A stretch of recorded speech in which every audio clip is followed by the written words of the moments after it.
Bonjour à tous et bienvenue dans ce nouveau tutoriel Createam. Aujourd'hui on se retrouve sur After Effects CS5 pour parler d'une chose un peu basique, mais enfin plutôt pas très dure à faire, c'est animer une ligne ou quelque chose qu'on a créé avec le Pen Tool, et aussi animer un objet sur une trajectoire qu'on aura créée aussi avec le Pen Tool. Alors on va commencer par animer une ligne, parce que c'est une chose que beaucoup de gens dans des créations ont des idées de faire et savent pas souvent faire.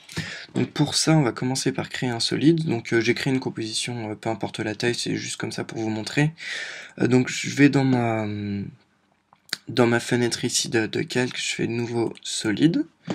Voilà, solide noir, ok. Et là, je clique sur le Pen Tool. Alors qu'est-ce que ça va faire? Automatiquement, vu que j'ai créé un solide, ça va faire une courbe comme ça jaune, parce qu'en fait c'est en train de créer un masque. Parce que si jamais vous créez directement avec le pen tool une forme, et dans ce cas ce sera plus solide ici mais ce sera shape, et ben dans ce cas ça va pas marcher. Il faut absolument, enfin si vous faites une shape, il faudra qu'ensuite vous transformez cette shape en masque, ce qui est beaucoup moins pratique. Autant directement créer un masque, comme ça on gagne du temps, et au final le résultat est le même. Donc voilà, j'ai fait une espèce de petite trajectoire comme ça, complètement aléatoire.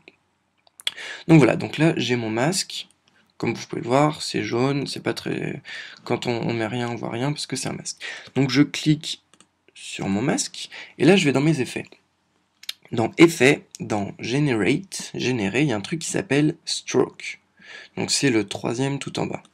Donc je clique dessus, et en fait ça va me permettre d'animer un trait le long de ma trajectoire. Donc dans couleur, on choisit la couleur, disons que je vais animer un trait rose, voilà. Ensuite ici on peut choisir la taille, etc.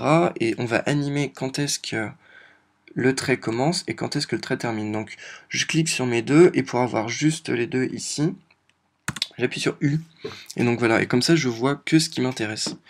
Alors, on va mettre notre curseur au début, voilà, cliquer sur Start et End. On va dire qu'à partir de 2 secondes, on va mettre Start à 100%. Ensuite, on va décaler End. Et donc, qu'est-ce que ça fait d'avoir mis Start à 100%? Lorsque je déclique et que j'appuie sur Espace. Ah mince, il faut faire l'inverse. Excusez-moi, Start. Ah mais oui, parce que End est... Voilà, hop, voilà. Il faut... Attendez. Je recommence. Voilà, hop. Il faut que les deux soient à 0 au départ. Voilà, comme ça, on voit plus rien. Ensuite, tac, tac. Donc, les deux sont à 0%. À 2 secondes, je mets Start à 100%.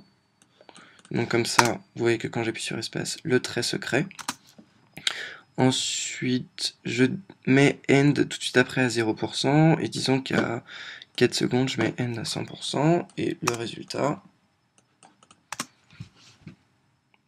ça donne ça. Et voilà, et ensuite le trait se déforme. Donc voilà, tout petit, donc je répète, solide, on fait un masque en créant la trajectoire, toujours bien penser à que ce soit un masque, pour voir si c'est un masque ou pas, c'est facile, le trait s'affiche en jaune automatiquement. Ensuite, vous allez dans les effets, générer, stroke, et voilà, et ensuite vous jouez entre début et fin. Donc ça c'est la première chose que je voulais vous montrer. La deuxième chose que je voulais vous montrer, c'est comment animer un objet par rapport à ce masque qu'on a créé. Alors, je vais effacer notre effet, donc pour ça, je fais retour en arrière. Là, vous voyez, j'étais black solid, j'ai sélectionné effet, j'ai appuyé sur supprimer, et ça l'a supprimé, donc du coup, j'ai juste gardé mon masque. Donc là, ce qu'on va faire, on va faire un autre solide, donc nouveau solide. OK. On va aller dans effet, la même chose, générer, et puis on va prendre circle. Voilà. Ça nous a fait... Non, on va pas prendre circle parce qu'il est pas très bien. On va prendre... Je réfléchis, on va prendre ellipse. Voilà, donc ça nous fait une petite ellipse comme ça, fluorescente, un peu en mode sabre laser. C'est ira très bien. Donc voilà, donc disons que maintenant on voudrait animer notre ellipse par rapport à cette trajectoire-là. Alors comment faut faire? C'est vraiment pas dur. On va ouvrir nos deux... Donc celui-là c'est notre ellipse, d'ailleurs qu'on va mettre en ajouter, comme ça ce sera le seul qu'on va voir. Enfin surtout comme ça va pas nous cacher ce qu'il y a dans le fond, imaginons qu'on a un background, si on ne met pas ajouter, on va juste voir notre ellipse et du noir. Donc c'est toujours bien important de mettre en mode ajouter. On va aller dans transformer, position. Donc on va ouvrir notre onglet position, et on va ensuite ouvrir notre masque, et là dans Mask Pice, on va juste faire Commande C ou Ctrl C, donc on va copier cette trajectoire, et on va la coller dans la position de notre rond. Voilà. Et donc vous allez voir que After Effects automatiquement va animer notre rond, donc hop là, je reviens au début. Pourquoi est-ce qu'il n'est pas visible? Je n'en sais rien. Ah oui, voilà, donc c'est ça. Donc After Effects a animé notre rond par rapport à notre trajectoire, sauf qu'il l'a animé par rapport à son anchor point. Et sauf que là, vous voyez que le point est ici, mais pas notre ellipse. Donc en fait, il faut déplacer notre ellipse pour la mettre au centre de notre anchor point. Voilà. Donc maintenant que notre ellipse est bien mise à son centre, donc je vous avais dit déjà dans la vidéo sur les bases que ce point-là, c'est le point de rotation, et c'est un rond avec une petite croix autour. Et donc voilà, et donc là, quand j'appuie sur espace, je vais enlever tac, vous voyez que After Effects a automatiquement lié la trajectoire avec la position de notre cercle. Donc si on trouve que ça va trop vite, on peut très bien agrandir par rapport au temps, et voilà, et là ça va plus doucement.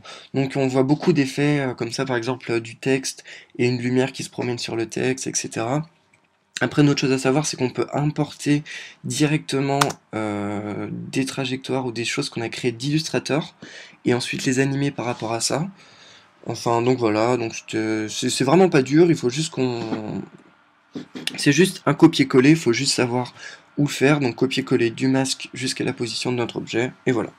Donc j'espère que ce petit tuto vous aura été utile. On a vu comment animer une ligne ou une courbe qu'on a créée, ou ensuite animer un objet par rapport à cette courbe.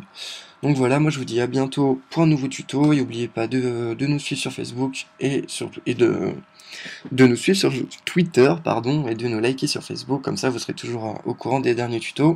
Et moi je vous dis à plus pour de nouveaux tutoriaux.